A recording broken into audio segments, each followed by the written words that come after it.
नून league ने नवाज शरीफ को वज़ारत-ए-आज़मा का उम्मीदवार नामजद कर दिया है। नवाज शरीफ ने इलेक्शन में नर्म रवैया अपनाने से इनकार कर दिया। शहबाज शरीफ का जारहाना अंदाज में अपनाने का मशवरा नहीं माना गया, जबकि पार्टी कड़े एहतसाब के मौक़िफ़ पर इलेक्शन लड़ेगी।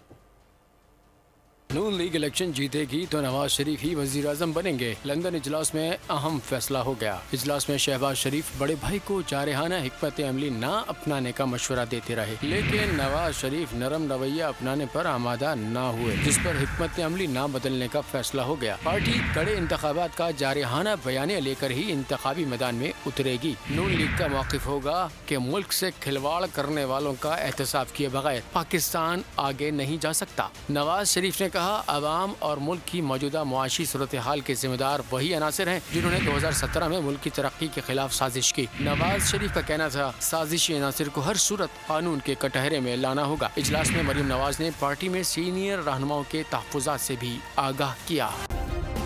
सब्सक्राइब करें और बेल दबाएं ताकि कोई खबर रह न जाए।